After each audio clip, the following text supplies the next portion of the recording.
Hi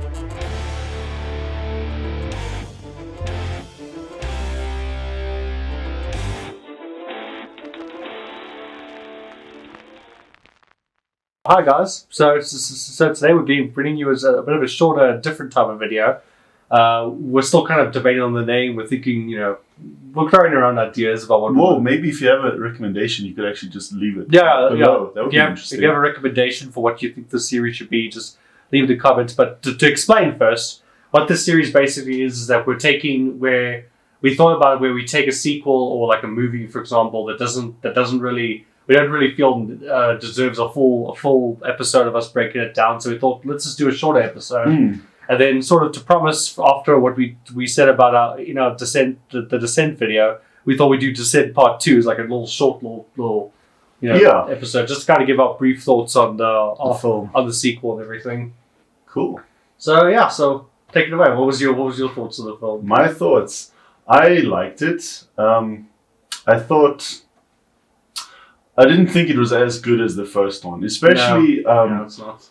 I still, it deserves its credit. It worked with what it had. It did the best it could have. Yeah. I don't know if their budget was reduced. Maybe it was. I think it was. It was Joe. I believe that's his name, Joe Harris. Remember what I said on the previous episode? He was the editor on the first movie, and then the director. Everybody left, and then he had to direct this movie. Exactly. All right, so what I was saying was that this movie was directed by Joe Harris, who was the editor for the first movie, and I mean the movie is pretty competently made and shot for somebody who's mostly an editor, who mostly comes from an editing background. I had the same thought. I thought it would be very shoddy and sort of you could tell they were inexperienced. Yeah. But it looked very professional. Yeah, it looked very professional. It was shot very... Okay, I mean, the shots aren't jaw-dropping, Lord, like the first movie is. No, that's true. But it was shot pretty well. Yeah. It was shot pretty well. It was handled pretty well. The lighting was still pretty good. And yeah, everything on a technical level was pretty good. Pretty good, yeah. Why did the crew leave? Can I ask? I didn't know. I'm not really sure the exact reason. I think it was more just scheduling. I remember because the first film had the UK and USA ending, and the thing is, probably and I think the UK ending was the original intended ending. So for Neil Marshall, he was probably just no, for me the story's over, man. I'm moving on. Oh yeah, to other things, and then obviously, but the studio wanted to milk, the thing, so they got the Joe Harris, Joe Harris to direct. Yeah, let me just double check that I'm getting that name right, but I'm pretty sure it's Joe Harris. But they got him to basically come in and just direct this movie. But like I said, it's very good for somebody who mostly comes from an editing background. Officially, he's an editor, but he probably has experience in directing. Yeah, maybe smaller projects, but nonetheless, he's still a director. Yeah. No, sorry, it's not Joe. It's John Harris. Sorry. John Harris. Yeah, I wasn't sure if it was John, but if it was Joe or John, but it's John. It's John Harris. Oh, it's no. Yeah, I'd rather just check. Yeah. But yeah, no. What did you think of the story? What did you think of the story? The moments between our characters. Obviously, the spoilers for the movie, guys, if you haven't seen it. But yeah, this movie picks up. Just to give a brief synopsis before we go into Kevin's thoughts. Yeah, no, that's fine. I agree with you. I just thought it was funny. To give a brief synopsis, basically this movie takes place after the USA ending, where Sarah did make it out of the cave, and we see that scene of her freaking out in her car, and then seeing Juno's dead corpse ghost or whatever, and then basically she gets picked up by the police. The local sheriff is a freaking idiot. All the characters, he's the one I hate. I despise that freaking sheriff. But anyway, he Basically, she wakes up in hospital. She's got sort of a short-term amnesia, so she can't exactly remember what's happening. And then the police have been looking for these, for obviously her and her crew for a while, for a day or so, and they desperately need to find her. So they take a woman straight out of hospital and decide, we're going to take her into the cave because she knows the cave system, and we're gonna bring a potential suspect to the crime scene, Because, they're going to be honest, and they're going to show us exactly where the dead corpses are. Of course. Because we all work on the honesty system. This is like idyllic society, which is like, yeah, I did it, you got me, so here's victim number one. Yeah, exactly. It's just, it's so stupid. But like, I guess everyone was on the sort of the realistic, like, logical decision, like, whoa, she's traumatized, she probably has a bit of shock left. But the sheriff over here, it was just like, oh, it'll be fine, bring her in. Well, no, because he doesn't believe her at all, and like he's freaking like he's like in her face the entire time throughout the whole movie. And it's that Santa. I called him Santa. Yeah, I remember you called him Santa with his beard and everything. He was he was incredibly irritating. He was unnaturally naive for his age. Naive, stupid. And he got a lot of people killed. A lot of people. But all those people's deaths are in his hand. Are in his... Okay, not all of them, but like pretty much basically they're all on his head. They would have been avoided. Because there was that one part where, remember, where the two cave divers... because the crew for this movie, it's Sarah, the sheriff's deputy, and 3 cave diving experts. Obviously, they're experts who obviously go into caves and rescue people. I think the one is an expert and the other 2 are sort of like job shadowing. They're trying to learn the ropes. Yeah, well, I think that the people that work with him, obviously, they're still learning the ropes, kind of. Because they ask him questions and he asks them questions, but they still have enough of an understanding to be down there. Yeah, and then they go down there, and then but like I was saying now earlier, is that the one part where the two of the cave diving people, they're trying to like freaking hide from these creatures, and obviously we know these creatures hunt by sound, and then this freaking sheriff is going on these walkie-talkie like, hey guys, what's up? Hey. Where are you? Let me come get you. You want to grab a beer? Oh, jeez. Like, it's just so And stupid. he insists on taking his hand cannon with down, despite the logic. They even pitch the logic, like, it'll be firing a cannon down there or something like that. Yeah, the gunshots are gonna make the cave unstable. Exactly, because of the sheer echo. But he was still like, oh, it'll be fine. He's just like, I think there's a specific thing he says, I don't go in without my gun. It's just like, because that's Sarah, because this woman over here, she could try something. Yeah. And I'm just like, she doesn't have any weapons. What the hell is she gonna try? Yeah, I mean, she could try. She could run. She could run away, which Sarah does at one point. But like, that's all she can really do. Pretty much, yeah. And even then, I'm pretty sure she would have escaped long before they got to the cave. No, because Sarah's just too badass. Yeah, she is, and you can see, especially once she's back in the cave. She goes back into beast mode. Beast mode, dude. She has those eyes again, and I'm like, this lady. But I really do love Sarah. Like, Sarah's awesome. She's like easily one of my favorite horror movie queen characters. Queen character, I get you. Yeah, she's like really epic. Can I? Oh, so you want to add? Sorry. Oh no! You can go on. I was just gonna ask, like, what is your opinion on the film? You got mine, but I don't know if I heard yours in a handful of sentences. My overall opinion, and I'm glad that because I watched this when I watched the first one. I remember trying to put off the second one because I kept hearing the sequel was bad, and then eventually I did watch it because I was just curious. And I didn't really like it that much, but watching it again the second time, I think it's good because I did get more appreciation for it. But I think overall, it's a decent sequel. It's not, it obviously doesn't have the depth and the same like heart that the first one had. But I think overall, John Harris did a decent job directing this film, and then what was I going to say? Oh, yeah, and then I think just for me, and I think you'll agree with me on this, is that the movie was good up until the last 30 seconds. If they cut the last 30 seconds out and it just faded to black with the deputy running into the forest or whatever, it would have been perfect. It would have been a perfect sequel, but no, the studio had to come in and like freaking, franchise. Grab all the hood franchise, milk this freaking franchise for everything it's worth. Slap it on a lunchbox. Yeah. Make the Descent DLC for Dead by Daylight. I can picture it where you play as one of the creatures. Yeah. Did you like the new crew? Anyone? I I mean, I know a lot of them were generic, and a lot more of them were pretty stupid in terms of their decision making. But Not really, no. didn't like it. I mean, I like the one season, the seasoned veteran cave diver guy. Like I thought he was pretty decent. And also I did like the deputy sheriff because they do give her a bit of a backstory. But the deputy police officer, but the sheriff I hated, and the two crew members of the cave guard brought with him, they were just annoying. They were expendable, very expendable, annoying. They were literally just bodies for the creatures the creatures had a body count. Mm-hmm. And they had like a little bit of a romance going on, which Yeah. it wasn't illegal or anything, but kind of like a love triangle type thing. was it with the expert and then his two students? Yeah, because it kind of felt like, okay, well, I don't know if it was a romance, but you could tell that the one girl and the seasoned guy, the two of them had history, and the two of them clearly have been together they've been working together for a very long time, so they have that kinship.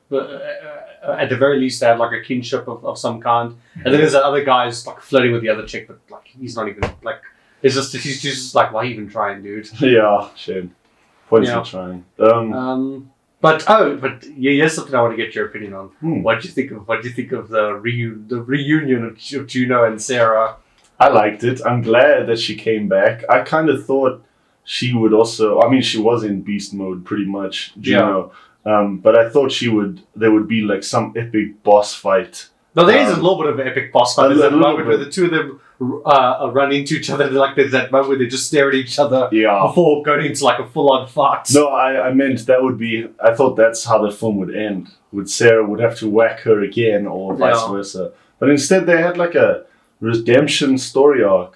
Yeah, I did quite enjoy the redemption story arc because towards the end of the film, this alpha creature who's a lot bigger and more buffer than the other creatures. He shows up, and then they're busy fighting all these creatures, and then Juno is fighting the alpha, and then the alpha sort of gets her in a headlock, and then Sarah and the deputy are about to leave, but then Sarah kind of turns around and says, "No, I'm not abandoning her this time." Then she comes back, and she helps her fight the alpha, and then even when the alpha starts to get the thing on Sarah, Juno actually does help her, even though Juno's stomach has been ripped open. She still comes in for the killing blow, and then the two of them kind of just help each other, and then it was a nice end to the story arc because I feel like it was kind of the debt's now been settled. They're kind of even, I guess. Yeah, but they've kind of evened out the debt, and they've kind of they've kind of moved on now. But I mean, I think that was at least good because I think also the thing is, if Sarah left Juno in the first one, it's understandable.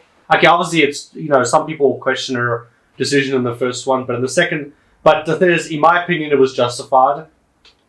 Okay, I mean, look, the thing is, okay, when I mean justified, I don't mean justified as in whatever, kill her, just I don't care. It's more just in a sense of I can understand why she did it. I mean, obviously, killing is wrong. Yeah. In any sense of the word, but at the end of the day, I can understand her reasoning behind it.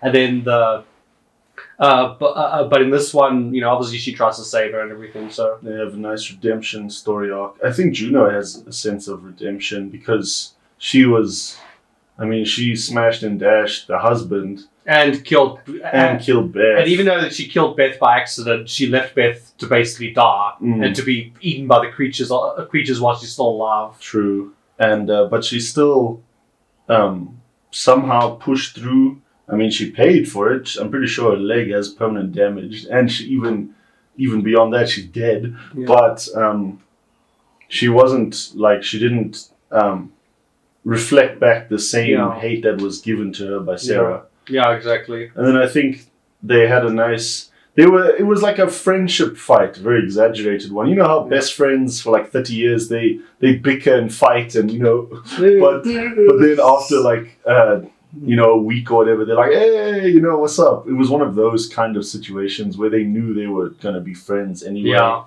and I think also just one moment that I really enjoyed from this film is the moment where there's that moment where they're in the cave system, and then Sarah she breaks away, because I also like how they do that one flashback thing where whenever they cut to sort of Sarah's perspective, where people question her about like what happened, where are your friends and all that type of stuff. They keep like, subliminally keep showing flashbacks from the first movie, and you can kind of see that Sarah's like, she's like remembering everything, and She's it's tripping. like the memories are slowly coming back to her, and she like just becomes more and more on edge as they come back. I also agree. Yeah. They used a lot of footage from the first film, which is cool. But I think as an editing trick, it's pretty cool. Yeah. But yeah, the moment I wanted to get to was that she after having a bunch of these flashbacks and everything, she eventually breaks away from the sheriff, gives him a nice kick in the face. That was very satisfying to see. Yeah, I like the torch to the face of that other guy when she came through. Just boom, fatality. That poor guy. You didn't see it coming. Exactly. And then the thing is, she breaks away, and then the cave crew they find Rebecca's camera from the first movie. And then they're busy like watching, or I can't remember whose camera it was. It was that night vision camera that in the first movie. That Outlast cam. Yeah, even though that the batteries would have been dead by now, but anyway. They take the camera and they watch it, and it shows footage from the first movie. And then and then they sort of do have like this long shot, because Sarah's obviously hiding behind a rock. They don't know that she's there. But the thing is, like, and then as they're playing the audio, so you can see Sarah's like sitting there, and you can see like the regret and like all of the guilt and everything on her face, like all the pain that she's going through because she's reliving all of her trauma. Exactly. Yeah, that is an awesome moment. I like that too. That is probably my favorite moment in the whole movie. I think so. Yeah. I like the deputy character. I didn't get to say that. I thought she was really cool. Yeah, the deputy character is pretty cool. I mean, she's a little bit of a like a puppy, she follows Sarah around, doesn't really know what to do, which is, I guess, doesn't like swimming. For the situation, of course, most people wouldn't really know what to do. Yeah. They would sort of follow the expert. But like in any of the scenes where they're together, Sarah is this badass, and I feel like the deputy lady is just kind of in the background waiting to be saved. Yeah, basically. Which is her character. But I do like their sort of little survival relationship they have going. Yeah, they've got that good relationship, because the thing is, before they go into the cave system, Sarah's obviously in the back of the police car, then the deputy's in the front, and then she calls her, she's on the phone with her daughter, and then she says, when grandmother tells you to go to bed, you have to go to bed, and she says, I love you. Then you sort of see Sarah, she's sort of listening in, and then later when, they think they're going to die, so the deputy, records this video on her phone saying, I love you, because she thinks she's going to die, basically. And Sarah says, no, you're going to get out of here, because and I like that relationship, because Sarah's obviously I lost my daughter. You're not losing yours. You're not losing yours, basically. Yeah, I like that too. It was a nice little icing on the cake. And that's why Sarah basically sacrificed herself to save the deputy, because she's like, no. Yeah, that thing. I didn't expect that. I'd be honest. I was so happy when she got out. As you said, if they didn't have those last 30 seconds, the rating would be so much higher for me. But they were like, oh, franchise. Yeah, and then they had Grandpa from the hood. So before we get to that part, one of the shots I did like was the shot where it is you could look at. Depending on how you look at it, because some people look at it and just go, oh, lazy. They're just redoing. Sorry, I'll cut that up. But they're basically just, it's lazy that they're just redoing the shot from the first movie. But I like it when they do that shot of the deputy ascending up the bone pile. But what I like about this one is that this one is that her one is facing that way, whereas Sarah's one was facing that way. Yeah. So it's sort of like parallel. You can sort of do a Photoshop of and put the two together, and it would look really cool. It would. Now I want to do that. yeah, please. I'll do it and I'll send it to you. Yeah, please do. But yeah, so basically that happens. The deputy gets out of the cave pretty similarly to how Sarah escaped. It's pretty much almost mirror to it. And then you sort of think the deputy is going to be the next survivor, because I feel like Juno and Sarah were the first two survivors, and now the deputy, they sort of passed the baton over to the deputy. The deputy's the next survivor. But of course, no, we have to set up a franchise. So while she's running through the forest, distressed or whatever, Grandpa from the hood, who they encountered earlier, because originally they were going to, when they entered the cave, they entered through a mine shaft, this elevator, and the young guy's does this elevator still run? And he's like, this elevator will outlive your MP3 player. And it's just like, geez, Grandpa getting salty over here. Yeah, salty Grandpa. He was very grumpy. Yeah, but anyway, and then he basically smacks her on the head with a shovel, because franchise, and then he drags her body back to the hole and basically just leaves her there. Yeah, So- he doesn't plop her in though. He doesn't plop her in. He just leaves her by She's the on the entrance rim. for the creatures to grab her and pull her back in. In my mind, because Grandpa from the hood leaves, I think he walks away. Yeah, he walks away. Yeah. In my mind, because they work on sound, they're still busy with Juno and Sarah's bodies. And now she's right by the exit, alright? None of them will theoretically leave if they just ate because they got out to hunt. Plus, she's knocked out. She's quiet, unless she snores. She could just wake up at 20 minutes from now or whatever and then walk away again. And that's how I'm hoping it ended. But remember, Kevin, we see the creature jumping out. Oh, yeah. But it jumped the cameraman, though, not her. I'm joking. It jumped out of the hole. Well, it was meant to be like a jump out of the hole, but yeah. Last 30 seconds, complete garbage. Just get the hell out of here with that crap. If they literally just had her get out of the hole and then run sort of into the forest and then sort of fade out. Actually, I'm gonna put the version. I'm gonna take the movie, put it into Premiere Pro. I'm gonna cut out that last 30 seconds. I'm gonna fade to black, and I'm gonna be like, "Yes, this is my cut of the movie. This is Logan's cut. This is the Logan cut."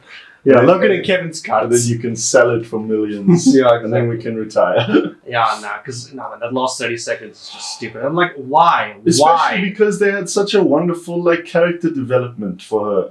Yeah, what the hell? Oh, what? So what? They don't want to rehire. They don't want to just rehire the deputy actress and use her for the third movie. They're just like, no. We want the next movie to be a new set of characters or whatever. And it's just like, oh, for Christ's sake. Dude, I get you. So freaking stupid. But anyway. I think that pretty much covers my thoughts. Yeah, I liked it. They worked with what they had. It was still professional, even though it was someone who's primarily an editor.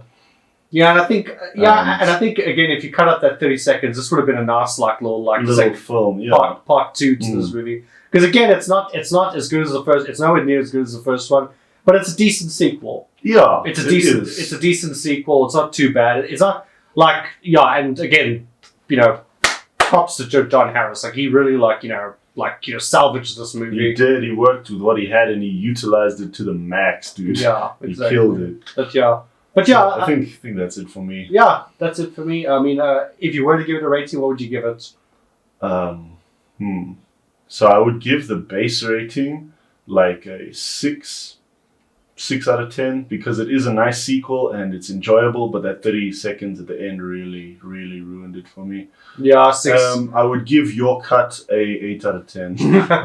Yeah, I think if they didn't have the 30 seconds, I'd give it maybe a 7. I'd be generous, but with that thing, it's a 6 or a 5. Yeah. Because that ending the problem is the ending, it just puts a bad taste in your mouth. It does, it really does. Especially because you're yes, she gets to go home and, see her daughter, have a shower first, but see her daughter. And she gets away and everything, but then it's just another baton has been passed, and then, nope, with a spoon. I mean, spoon! Not a spoon, it's a shovel. A spade. A spoon. I can just picture now. Now it's a 10 out of 10 if it was a spoon. A giant spoon. Yeah. But yeah. Anyway, I don't think I have anything else to say beyond that. It's nice. It's not as great as the first one. They worked with what they had, and props to everyone involved because it was a good film, but it doesn't stand up to the original. Plus, the whole franchise concept really ruins it. Yeah, because this actually would have been a decent 2-part series, kind of it would have been a good It Chapter 1 and 2, or The Shining and Doctor Sleep, great 2-part series, caps off the story so well. They play off so well with each other, but no, it's a spade. But anyway, thanks for watching, guys. This is. We hope you like this video. We were kind of just hoping that this could be a good companion piece video to watch after our main Descent Part 1 video, which we'll leave a link in the description to our main episode, and obviously in that one we'll leave a little title card for this one. But yeah, thanks guys very much. We hope you enjoyed it. We hope you enjoyed this video. Please like, share, and subscribe. And then if you have any feedback, please leave a comment, or if you're a podcast listener, please, and you have any feedback, please leave us a review. And but yeah, thanks guys.